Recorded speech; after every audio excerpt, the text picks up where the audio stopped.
17 মে 1996 চন ৰাজ্যৰ ইতিহাসৰ এটা কলা দিন দুপৰতে গুৱাহাটী মহানগৰীৰ ৰাজগড়ত চলিছিল ঘাতকৰ নিৰ্বিচাৰ গুলীবৰ্ষণ আৰু সেই ঘাতকৰ নিৰ্বিচাৰ গুলীবৰ্ষণত প্ৰাণ হেৰুৱাইছিল নিৰ্ভীক সাংবাদিক পৰাগ কুমাৰ দাসে।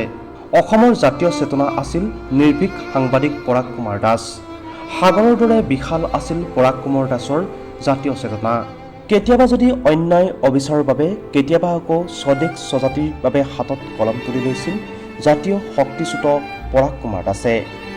এজন নিৰ্ভীক সাংবাদিক হোৱাৰ উপৰিও মানৱ অধিকাৰ সংগ্ৰাম সমিতিৰ সৈতে জড়িত হৈ অসমৰ জাতি জনগোষ্ঠীৰ অধিকাৰ আৰু উন্নতিৰ সপোন দেখিছিল পৰাগ কুমাৰ দাসে। একে সময়তে দেশৰ বিৰুদ্ধে হাতত অস্ত্ৰ তুলি লোৱাসকলৰ বাবেও পৰাগ কুমাৰ দাসৰ কলমেৰে নিগৰিত হৈছিল তীক্ষ্ণ বাক্যবাণ। কলমেৰে নিগৰিত এপাত এপাত তীক্ষ্ণ বাক্যবাণত থৰকাচুটি হেৰুৱাইছিল একাংশই। মহানগৰীৰ ৰাজগড়ৰ নিষ্পুত্ৰ বিদ্যালয়ৰ সন্মুখতে ঘাতকৰ নিৰ্বিচাৰ গুলীবৰ্ষণত ঢলি পৰিছিল নিৰ্ভীক সাংবাদিক পৰাগ কুমাৰ দাস। কিন্তু আজি 28 বছৰো ন্যায় নেপালে পৰাগ কুমাৰ দাসে।